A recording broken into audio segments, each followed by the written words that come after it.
पाकिस्तान में जो real estate का शोबा है गुज़श्ता कई सालों से आप कह सकते हैं कि वो जमूद का शिकार है, और उसकी कई वजूहात हैं। एक वजह तो पाकिस्तान में गुज़श्ता 2-3 सालों में अगर आप देखें, एक जो मुआशी सूरत हाल हमारी रही, हम दिवालिया होने से बचे बहुत करीब होके, और उसके अलावा फिर जो इंटरेस्ट रेट ज़्यादा होने की वजह से भी इसके अंदर आपको एक स्लम्प नज़र आया। एंड देन ऑल्सो जो हुकूमत की तरफ से मुख्तलिफ इकदाम किए गए, IMF की तरफ से जो दबाव था कि जो हम टैक्सों के हवाले से जो भी निज़ाम है उसको बेहतर किया जाए, तो उसकी वजह से जो भी गवर्नमेंट ने इकदाम किए तो ये मुश्किल हो गया, ख़ास करके उन लोगों के लिए कि जो अपना पैसा जो है वो पार्क कर देते थे रियल स्टेट के शोबे में। लेकिन शहबाज, एक दफ़ा फिर ज़ाहिर है कि एज़ यूजुअल, क्योंकि हमारा एक ऑब्वियसली शोबा है, हर तरफ आपको देखें, इस्लामाबाद की एग्जांपल ले लें, हाउसिंग सोसाइटीज़ की भरमार आपको नज़र आती है। हालांकि दुनिया में लोग हाई राइज की तरफ जा रहे हैं, हम इसको उस तरह से एक्सपैंड कर रहे हैं। तो क्या एक दफ़ा फिर ये बाज़गश्त हो रही है? सुना है कि नई तजावीज़ डिस्कस हो रही हैं कि रियल स्टेट के शोबे को कोई नया पैकेज दिया जाए, मोर और लेस कोई नया एमनेस्टी की बात हो रही है। क्या इसके पीछे वजह है? कामरान, ये जो IMF का $7 अरब का प्रोग्राम है, इसके 3 अहदाफ थे टैक्सेशन वाली साइड के ऊपर। नंबर 1, रियल एस्टेट सेक्टर में जो स्पेकुलेटिव एक्टिविटीज़ हैं उसको डिस्करेज करना through taxation policies. Number 2, agriculture पे इनकम टैक्स लगाना, जो कि लॉज पास हो चुके हैं, उसका अमल दरामद उसके ऊपर होपफुली जल्द स्टार्ट हो जाएगा। और तीसरा था ट्रेडर्स, ताजरों को उनके इर्द गिर्द जो टैक्स का जो नेटवर्क है उसको टाइट करना।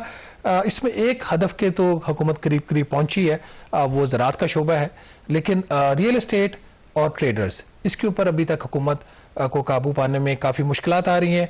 यही वजह है कि वज़ीर-ए-आज़म ने एक हाउसिंग सेक्टर की टास्क फोर्स बनाई कि किस तरीके से हाउसिंग सेक्टर को और पर्टिकुलरली जो कंस्ट्रक्शन सेक्टर है उसकी एक्टिविटीज़ को प्रमोट किया जाए। इस टास्क फोर्स की जो रिपोर्ट थी, उसकी फाइंडिंग्स, रिकमेंडेशन सामने आई हैं, जिसमें 3-4 उन्होंने बुनियादी बातें की। नंबर 1 कि जो विदहोल्डिंग टैक्सेस लिए जाते हैं घर या प्लॉट की खास तौर पर ख़रीद और फरोख्त के ऊपर, उसको कम कर दिया जाए।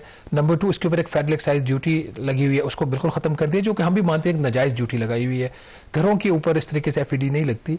नंबर 3, उसके अंदर ये था कि 1 करोड़ रुपए की जो ख़रीदारी होगी उसको एग्जाम्प्ट किया जाए upfront disclosure of the source, जो जिसका ताल्लुक एक कानून के अंदर तरमीम से भी था। और अगली चीज़ ये थी कि इसके अंदर एक जो इम्पॉर्टेंट चीज़ है कंस्ट्रक्शन के हवाले से कि उसको कैसे बूस्ट दिया जाए। तो इस टास्क फोर्स की जो सिफारिशात थी वज़ीर-ए-आज़म शहबाज शरीफ साहब के साथ शेयर हुई हैं जुमे वाले दिन कल, उस पर कोई हतमी फैसला नहीं हो सका। प्राइम मिनिस्टर के सामने तजावीज़ रखी गई, तो ओवरऑल जो मुझे ज़राए बता रहे हैं कि प्राइम मिनिस्टर का ये ख्याल है कि जो इकोनॉमिक ग्रोथ है और कंस्ट्रक्शन एक्टिविटीज़ हैं उनको किसी तरीके से जो है वो बूस्ट दिया जाए। इसमें ख़ास तौर पर जो हाउसिंग सेक्टर के अंदर अगर किसी ने घर खरीदना है तो उसको कैसे उसका जो उसके ऊपर जो अगर वो कर्ज लेता है बैंक से, जो सूद है उसको कैसे कम किया जाए। आपको याद होगा साबिक वज़ीर-ए-आज़म इमरान खान साहब ने भी इसी तरह का एक उन्होंने स्कीम दी थी। वो उस मेगा स्केल के ऊपर तो उसको 50 लाख घरानों तक तो इम्प्लीमेंट नहीं कर सके, लेकिन चंद हज़ार उसमें घर बने थे और जो इंटरेस्ट रेट था उसको सब्सिडाइज कर दिया गया था। जो बायर था, जो जिसने कर्ज लिया, उसको 5 से 7% इंटरेस्ट देना है, बाकी जो वो गवर्नमेंट पे करती थी। वो स्कीम फिर बाद में डिसकंटिन्यू होगी। तो उस मीटिंग के अंदर जो इंपॉर्टेंट चीज़ है वो ये कि एक दफ़ा फिर आरिफ हबीब साहब जो पाकिस्तान के बड़े बिजनेसमैन हैं, उन्होंने ये रिकमेंडेशन दी वहाँ पे कि जो रियल एस्टेट सेक्टर है, खासतौर पर जो कंस्ट्रक्शन के अंदर जो पहली दफ़ा कोई घर खरीदेगा तो उसके लिए 5 करोड़ रुपए तक की एक काइंड ऑफ एमनेस्टी दी जाए कि जब वो अपना कोई असासा खरीद लेता है, घर खरीद लेता है, तो वो 5 करोड़ रुपए तक अगर वो घर है तो कहाँ से वो 5 करोड़ रुपए आया वो वन टाइम उससे ना पूछा जाए। तो इसके ऊपर जो चेयरमैन FBR थे ज़राए बता रहे हैं कि उन्होंने मीटिंग में इस चीज़ को अपोज किया है।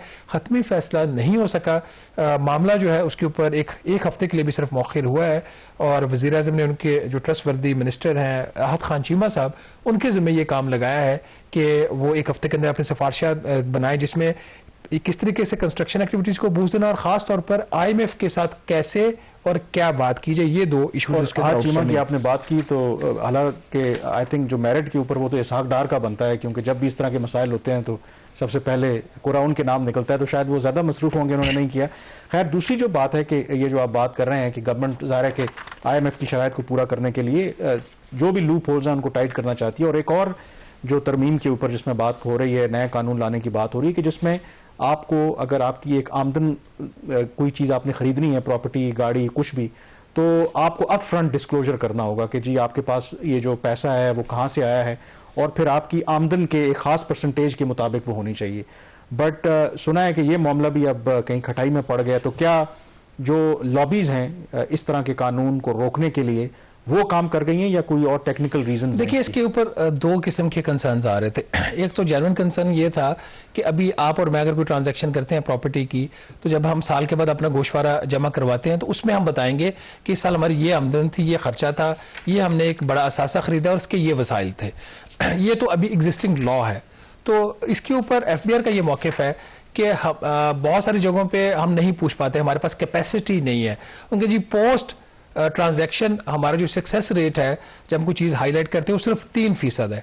तो इन्होंने लॉ के अंदर ये प्रपोजल दिया जिसके ऊपर हमने बड़े डिटेल प्रोग्राम्स भी किए हैं कि जब घर खरीदा जाएगा तो अगर उस घर की या प्लॉट की जो वैल्यू है, आपने जो असासे डिक्लेयर किए हुए हैं उसकी वैल्यू के 130% तक है, मतलब अगर आपने 100 रुपया डिक्लेयर किया है तो आप 130 रुपए तक का घर खरीद सकते हैं, तो फिर तो ठीक है। तो अगर 130 रुपए से ज्यादा वैल्यू है तो फिर आपको पहले एक स्टेटमेंट देनी पड़ेगी कि आपका ये जो इजाफी पैसा है, फॉर एग्जांपल वो 200 रुपए का घर और 100 रुपए वैल्यू है, तो ऊपर वाले 70 रुपए वो किधर से आए। तो एक स्टेटमेंट जमा करवाएंगे तो वो घर आपके नाम ट्रांसफर होगा।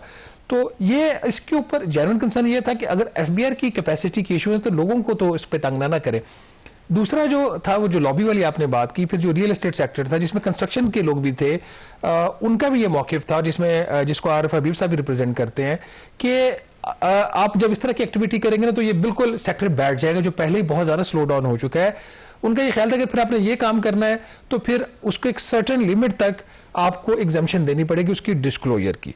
तो अब वो मामला जब national standing committee on finance में गया तो उन्होंने नाज़रीन इसको डेफर कर दिया है। उन्होंने कहा अभी हम इस वाली जो शिक है जिसमें आपको पहले बताना पड़ेगा रिया क्या है पैसे का जिससे आप घर खरीद रहे हैं, उनका अभी हम इसकी मंजूरी नहीं दे रहे, बजट तक इसको हम मौखर कर रहे हैं, और उस वक्त भी एफबीआर हमें आके बताएगा कि वो जो स्टेटमेंट फाइल करनी पड़ेगी इजाफी सोर्स की, उसका तरीक़ेकार क्या होगा।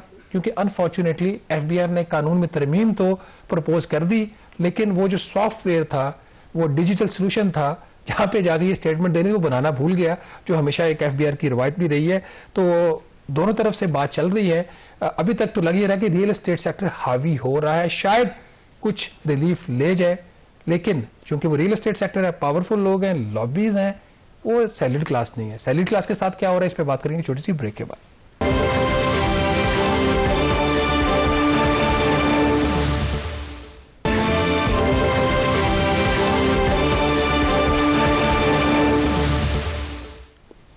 जी, ब्रेक के बाद एक दफ़ा फिर आपको खुश आमदीद कहते हैं। एक तरफ जो रियल स्टेट का शोबा है उनको एमनेस्टी देने की मोरलेस बात हो रही है, दूसरी तरफ जो पाकिस्तान में तनख्वाहदार तबका है उससे जो हुकूमत है वो खूब आप कह सकते हैं कि टैक्स की मद में उनको सही निचोड़ रही है। और पहले 7 माह का जो नंबर है उसमें जो सैलरीड क्लास ने सिर्फ कौमी ख़जाने में टैक्स जमा कराया है वो 285 अरब रुपए है, और शहबाज ये पिछले साल के मुकाबले में इसी जो 7 माह में 100 अरब रुपए ज़्यादा है। एंड इवन जो एफबीआर की अपनी एक्सपेक्टेशंस थी उससे भी 25 अरब रुपए ज़्यादा इकट्ठा हुआ है।